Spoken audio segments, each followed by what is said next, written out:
Hello and welcome then to the video for this little smart. This is the lightshine model, which is the 800cc 3-cylinder diesel with 54 horsepower, coupled to a 5-speed semi-automatic transmission. So there's no clutch pedal on it, but you can change gear on the gear knob or on the paddle shifters that it comes with. It's an unusual little car, this one. This is the special edition to celebrate the lowest production CO2 emitting car in mainstream production, as it were, I think. It's based on the Passion model, but it comes with matte green paint. There's only about 86 of these in the world, I think. There's a sprinkling of them in the UK. So it's the same as a Passion model, but it comes with matte green paint, these special edition wheels, which are pretty tasty, discs on the front, drums on the back, the lightshine emblem there, the green coloured bezels in the headlamps.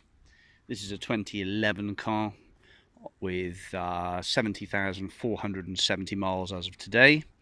It's 2 owners. It's got a good service history with stamps in the book, and I recently gave it another oil change. It does use a high grade oil, which is the most expensive oil I've ever bought, actually. I think it was 40 quid for 5 litres, which I think I may have paid a bit dear for, but anyway, that's the right oil for it. I've driven it, done about 400 miles, and it's a really smart little drive. That's right, you can't help say smart when describing these things, because it's exactly what it is, really. It's a very unusual little quirky car with excellent abilities to park in the smallest of spaces.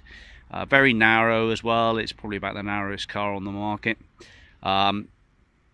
It is equipped with air conditioning, but unfortunately the air conditioning is leaking from the front condenser unit.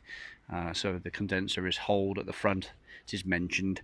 I did put some gas into it. It did run for a bit, but unfortunately it stopped running. So it's going to require a AC condenser up the front. So 2 owners on this car, 2 keys are there. As I say, history's all up together. Starts on the button. Nice wheels on it, as I said. Supplied by Mercedes-Benz of Ascot, original front plates, front and rear. So it's never been in any accident damage. It has the rear wiper, high-level brake light, and a full panoramic glass sunroof with a blind on it as well. So that's just, you have to excuse, I haven't washed it off today, but let's have a look at these tyres a second. So that's a Michelin, and that one's about 70% to go. This one here is a Continental, and is practically new, so there's about 95% to go on that. The brake pads look over 60-70% to go, so plenty of meat on that. Running around to this side, again the brake pads, you can see, if you can get the phone to focus in there, it looks pretty good. Minor ridge to there. Continental again, pretty much brand new. And this Michelin on the back here, again about 70% to run. So really good tyres. You don't get a spare wheel on these. These have an inflation kit supplied from new, so you're best off always having some sort of backup plan in terms of things if you get a puncture. So colour coordinated wing mirrors and the silver tritium around the outside.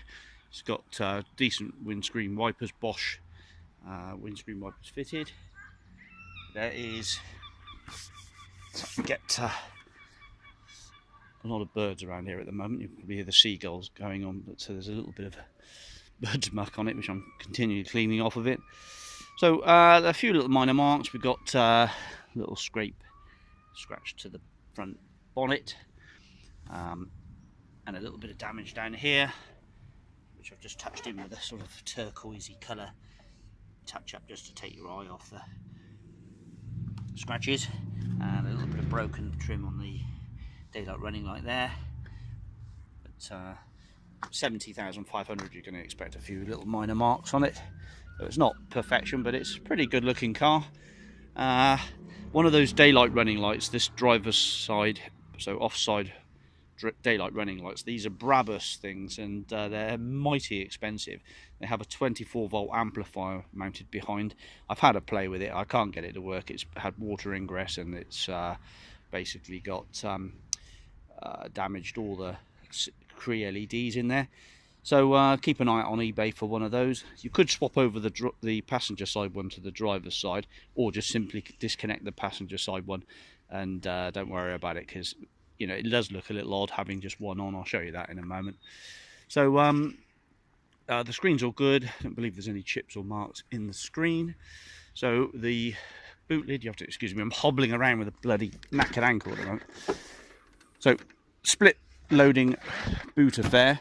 We've got some storage in here. There's the owner's manuals. We've got a service book, as I said. Then you've got the engine mounted underneath here. So that's 54 horsepower, 3-cylinder common rail diesel. Don't know if it's turbo. 54 horsepower, probably not sure. Can't hear a turbo whirring, but that's what it's got. 54 horsepower and 5 forward gears, 1 reverse. The baggage shelf is here.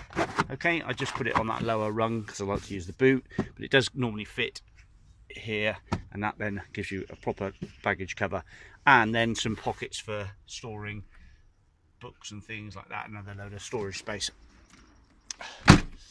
Okay, let's move on up to the front. So remote locking and automatic boot release as well. Locking filler cap. So you've got electric windows, netted pockets, pretty basic forward and aft movement on the driver's seats, no height adjustment. You've got smart carpet mats there. So let's jump in. So keys mounted here, foot on the brake, press the button, but turn the key and start her up. So these are the paddle shifts. You'll be bored stiff of this video if you're not interested in buying this, but if you are, it's going to give you a pretty good idea of what everything's about. So the paddle shifters, you just change gear, put it into gear here, okay, and you can change gear like so, or you change gear on the paddle shifts. Now this one doesn't have the soft touch button, which enables you to be able to make it show an A in the dashboard.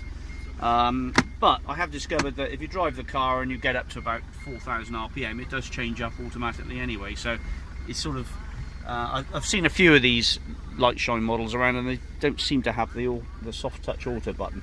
But maybe it was something different on the diesel. My other one, which is over there, has a soft touch auto button. But anyway, so that's what you do. You rev it and you drive it, and it goes to about 4, and then it changes up for you. So it does change, but you can, so if you forget to change on the paddle shift, it'll do it for you anyway. Okay, so what have we got then? We've got a glove box, which is quite a nice little extra. Not every Smart comes with a glove box, part of the lightshine package. There's the big glass sunroof. Okay. And it's a clean, tidy interior actually. It doesn't look like it's ever been smoked in. It's got also the cup holder unit, which is an optional extra. Cigarette lighter, which has got a auxiliary input there for USB, which I'm just using at the moment. You can see the light on it, it does work. And there is also USB and auxiliary input on the satellite navigation.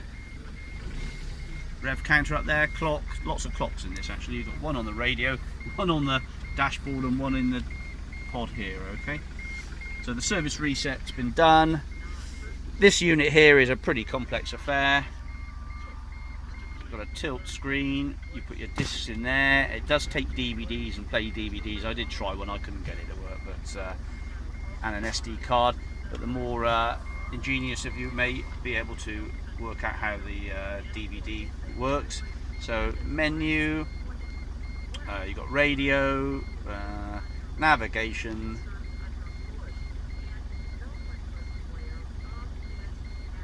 it's beeping because it's in gear actually, that's why I would turn that off. So the navigation is also voice controlled as well, so it tells you, you can enter in all the details. Let's just get that up a second. So enter new address. What else have we got? We've got, let's go back to the menu. Oh, the telephone, that pairs up beautifully. I've got that working a treat, very easy. Put your telephone on Bluetooth and just basically connect it up, and then it automatically connects some speakers. It speaks through the microphone, which is located probably up here somewhere. So it's a hands-free Bluetooth system. There we go, video, USB CD input, auxiliary, so obviously it plays videos. You check that out on Google, and then extras, photos. Oh yeah, you can play photos and all that sort of thing through it. So it's a pretty handy. I think it's made by Pioneer actually, that unit, so it's pretty decent. Okay, so what do you get? You get 0 road fund license, which is a fantastically great feeling when you go to tax it, and it's no charge. But normally most smarts are about 30 quid, but 0 road fund license, and something like a maximum MPG figure of about 85 MPG. Now, in real terms, I think 65 is probably about the right sort of call, but you know, it's really nice to feel that you've got a really frugal little car to run about in. So 85 MPG is the quoted. So just serviced. MOT is 31st of May, I believe, so it's going to need an MOT soon. There's no sweat, we can get that sorted. Oh yeah, there's the daylight running light. They're really bright at night actually. You could just replace this with a 24 volt DRL from another car and sort of cobble it together, but obviously it got water in it and that stuffed it. But the headlights are in good order, and I think that's about it. So it's pretty tidy. I'd give it a good 8 out of 10 in overall condition, and nice and neat inside. Timing chain, no cam belt to have to worry about on that, or timing gears even maybe, but certainly no cam belt. Right, thanks for watching, and we'll speak to you soon. Bye bye.